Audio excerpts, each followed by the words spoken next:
नमस्कार दर्शकों, मैं सुनैना आज आपके लिए हिंदी साहित्य का इतिहास पुस्तक का वाचन लेकर आई हूँ। ये पुस्तक आचार्य रामचंद्र शुक्ल द्वारा लिखी गई है। हिंदी साहित्य का इतिहास आचार्य रामचंद्र शुक्ल, भूमिका डॉक्टर रामस्वरूप चतुर्वेदी द्वारा लिखी गई है।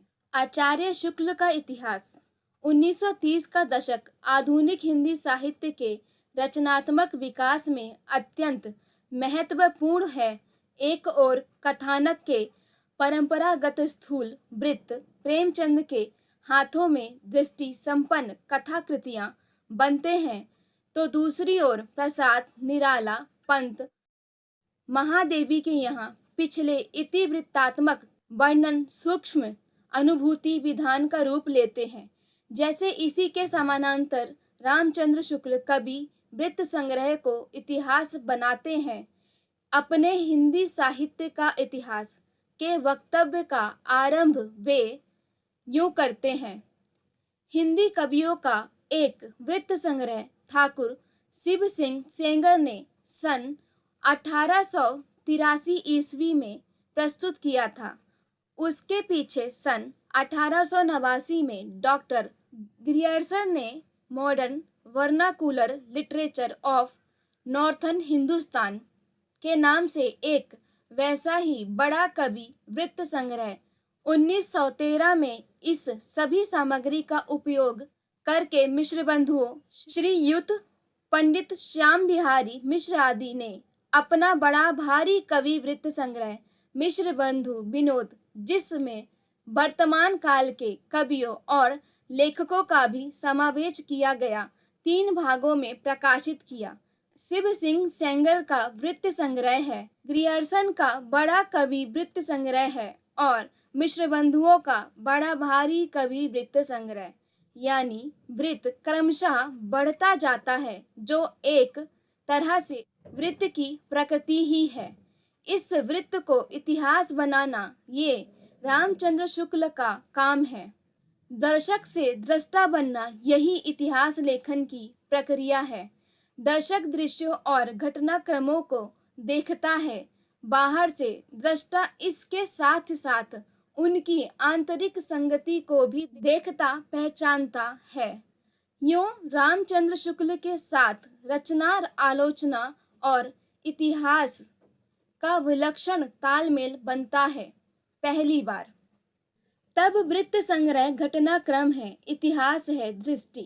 इस प्रसंग में आचार्य शुक्ल ने अपनी दृष्टि का आख्यान इतिहास के आरंभ में ही कर दिया है। वक्तव्य में वे कहते हैं, मैंने कुछ संक्षिप्त नोट तैयार किए थे, जिनमें परिस्थिति के अनुसार शिक्षित जनसमूह की बदलती हुई प्रवृत्तियों को लक्ष्य करके हिंदी साहित्य के इतिहास के काल विभाग और रचना की भिन्न भिन्न शाखाओं के निरूपण का एक कच्चा ढांचा खड़ा किया गया था।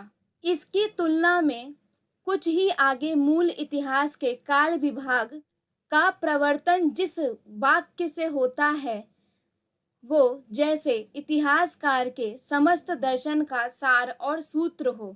गोदान, कामायनी और राम की शक्ति पूजा की ही तरह, जिसका आरंभिक अंश हिंदी पाठक की जातीय स्मृति का अंग बन गया है, जबकि प्रत्येक देश का साहित्य वहाँ की जनता की चित्तवृत्ति का संचित प्रतिबिंब होता है, तब ये निश्चित है कि जनता की चित्तवृत्ति के परिवर्तन के साथ साथ साहित्य के स्वरूप में भी परिवर्तन होता चला जाता है। आदि से अंत तक इन्हीं चित्तवृत्तियों की परंपरा को परखते हुए साहित्य परंपरा के साथ उनका सामंजस्य दिखाना ही साहित्य का इतिहास कहलाता है। परावर्ती बहुत से इतिहासकारों और इतिहासविदों ने अपना अपना इतिहास दर्शन बड़े विस्तार से बखाना है, तब उनके यहाँ दर्शन ही दर्शन है, दृष्टि नहीं और इतिहास नहीं। ये बखान एक तरह का स्वशब्द वाच्यात्व दोष है। इतिहास दर्शन तो वो है जो इतिहास में से निश्रित हो। रामचंद्र शुक्ल के यहाँ इतिहास दर्शन और इतिहास के बीच ऐसा ही रिश्ता है। यहाँ जो लक्ष्य करने की बात है वो वक्तव्य में आए शिक्षित जनसमूह और काल विभाग के उक्त मंतव्य में जनता शब्द की प्रयोग छायाएं। ये भी स्मरणीय है कि आधुनिक काल में पहुंचकर ये प्रयोग एक बार फिर शिक्षित जनता को जाता है। तब समझना होगा कि इतिहासकार के अनुसार जनता के साथ क्रिया प्रतिक्रिया में सृजनात्मक लेखन होता है। इतिहास की रचना शिक्षित जनसमूह की बदलती हुई प्रवृत्ति के अनुकूल होती है। रामचंद्र शुक्ल के सतत सावधान गद्य प्रयोग का उदाहरण यहाँ आरंभ में ही मिल जाता है।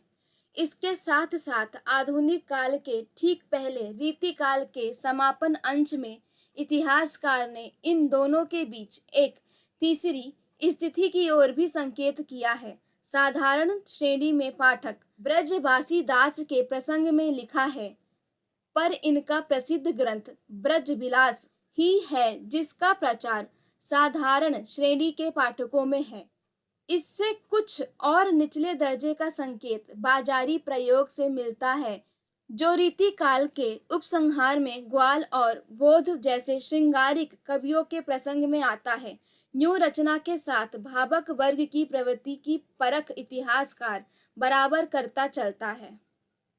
एक और रोचक प्रसंग यहाँ सामने आता है।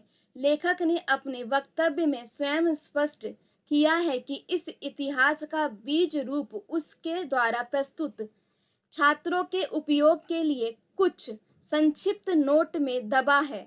ये संयोग से कुछ अधिक है कि अपनी हिंदी साहित्य की भूमिका 1940-30 के दशक की एक और विशिष्ट कृति में हजारी प्रसाद द्विवेदी ने भी उसका आरंभ अपने विश्वविद्यालय परिसर विश्व भारती शांति निकेतन पर छात्रों के लिए तैयार नोट्स से बताया है। यूं हिंदी के दो प्रसिद्ध इतिहास दो अध्यापकों के नोट्स में से प्रस्फुटित हुए हैं। हिंदी के साहित्यिक परिदृश्य पर और अन्यत्र भी विश्वविद्यालयीय आलोचना पद का प्रयोग कुछ अवमानना के अर्थ में होता है, जबकि इन महिमाशाली इतिहासों का स्रोत एकदम उल्टा संकेत देता है। इसका कारण शायद ये हो कि अच्छा अध्यापक स्वयं अपने व्याख्यान में सीखता, खोजता और रचता है, और आलोचना की भी एक तरह से यही प्रक्रिया कही जा सकती है। अच्छा आलोचक होने के लिए जरूरी नहीं कि वो अध्यापक हो, पर अधिसंख्य अच्छे आलोचक अच्छे अध्यापक भी रहे हैं। ये देखा जा सकता है। अच्छे पद यहाँ दोनों स्थितियों में बराबर से साभिप्राय होगा। इतिहास लेखन में रामचंद्र शुक्ल एक ऐसी क्रमिक पद्धति का अनुसरण करते हैं जो अपना मार्ग स्वयं प्रशस्त करती चलती है, विशेषतः जबकि साहित्य का इतिहास यहाँ पहली बार व्यवस्थित रूप में कहा जा रहा है। विवेचन में तर्क का क्रमबद्ध विकास ऐसे है कि जैसे बड़ा कलावंत अपने गायन में राग को विकसित और अनाविल करने के लिए धीरे धीरे बढ़त करता है। इतिहास के उन्मीलन में आलोचना की ये शैली कितनी उपकारक होती है, ये दिखाने के लिए केवल एक उदाहरण पर्याप्त होगा। प्रसंग एकदम आरंभ का है। आदि काल में वीर गाथा काव्य का इतना अनुमान तो किया ही जा सकता है कि प्राकृत पढ़े हुए पंडित ही उस समय कविता नहीं करते थे। जनसाधारण की बोली में गीत दोहे आदि प्रचलित चले आते रहे होंगे, जिन्हें पंडित लोग गवारू समझते रहे होंगे। ऐसी कविताएं राज्य सभाओं तक भी पहुंच जाती रही होंगी। राजाश्रित कवि अपने राजाओं के शौर्य, पराक्रम और प्रताप का वर्णन अनूठी उक्तियों के साथ किया करते थे और अपनी विरोलास भरी कविताओं से वीरों को उत्साहित किया करते थे। ऐसे राजाश्रित कवियों की रचनाओं के रक्षित रहने का अधिक सुविधा था। वे राजकीय पुस्तकलाओं में भी रक्षित रहती थी और भट्टाचारण जीविका के विचार से उन्हें अपने उत्तराधिकारियों के पास भी छोड़ जाते थे। उत्तरोत्तर भट्टाचारणों की परंपरा में चलते रहने से उनमें फेर फार भी बहुत कुछ होता रहा। इस रक्षित परंपरा की सामग्री हमारे हिंदी साहित्य के प्रारंभिक काल में मिलती है। इसी से यह काल वीर गाथा काल कहा गया। भारत के इतिहास में ये वो समय था जबकि मुसलमानों के हमले उत्तर पश्चिम की ओर से लगातार होते रहते थे। इनके धक्के अधिकतर भारत के पश्चिम प्रांत के निवासियों को सहने पड़ते थे, जहां हिंदुओं के बड़े बड़े राज्य प्रतिष्ठित थे। गुप्त साम्राज्य के ध्वस्त होने पर हर्षवर्धन मृत्यु संवत 704 के उपरांत भारत का पश्चिमी भाग ही भारतीय सभ्यता और बल वैभव का केंद्र हो रहा था। कन्नौज, दिल्ली, अजमेर, अनहलवाड़ा आदि बड़ी बड़ी राजधानियां उधर ही प्रतिष्ठित थीं।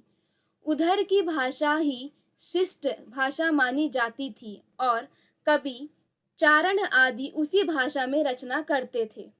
प्रारंभिक काल का जो साहित्य हमें उपलब्ध है उसका आविर्भाव उसी भूभाग में हुआ, अतः यह स्वाभाविक है कि उसी भूभाग की जनता की चित्तवृत्ति की छाप उस साहित्य पर हो। हर्षवर्धन के उपरांत ही साम्राज्य भावना देश से अंतर्हित हो गई थी और खंड खंड होकर जो गहरवार, चौहान, चंदेल और परिहार आदि राजपूत राज्य पश्चिम की ओर प्रतिष्ठित थे, वे अपने प्रभाव की वृद्धि के लिए परस्पर लड़ा करते थे। लड़ाई किसी आवश्यकतावश नहीं होती थी, कभी कभी तो शौर्य प्रदर्शन मात्र के लिए यूं ही मोल ली जाती थी। बीच बीच में मुसलमानों के भी हमले होते रहे थे। सारांश ये कि जिस समय से हमारे हिंदी साहित्य का अभ्युदय होता है वो लड़ाई भिड़ाई का समय था, वीरता के गौरव का समय था और सब बातें पीछे पड़ गई थी। देश भाषा काव्य का राजभाषा से संबंध, चरणों की मौखिक परंपरा में उन वीर काव्यों का समावेश, मौखिक परंपरा में हेर फार की संभावना से संदिग्ध पाठ, पश्चिम की हिंदू राजधानियां, मुसलमानों के हमले, वहीं की भाषा में वहां के जीवन का चित्रण, ये है इतिहासकार शुक्ल के अनुसार वीरगाथा या कि चारण काव्य के विकास की कथा। उपयुक्त उपेक्षाएं लंबे उद्धरण को प्रस्तुत करने से ये संभव होता है कि तर्क का एक एक चरण एक दूसरे से जुड़ा हुआ, एक दूसरे में से निकलता दिखेगा, इसीलिए पाठक को उस पर चलने में सुगमता होती है। जटिल से जटिल प्रसंग आसानी से हृदय गम हो जाता है। लेखक को अपने तर्क पर विश्वास इतना गहरा है कि आवेश की उसे अपेक्षा नहीं रह जाती। आदि काल से लेकर आधुनिक काल तक आचार्य शुक्ल का इतिहास इसी प्रकार तथ्याश्रित और तर्क सम्मत रूप से चलता है। अब तक की वीडियो देखने के लिए आपका बहुत बहुत धन्यवाद दर्शकों। आज के लिए यहीं तक। इस पुस्तक के विषय में आगे पढ़ने के लिए अगली वीडियो का इंतज़ार कीजिए और हमसे जुड़े रहने के लिए चैनल को सब्सक्राइब कीजिए। फिर मुलाकात होगी। धन्यवाद।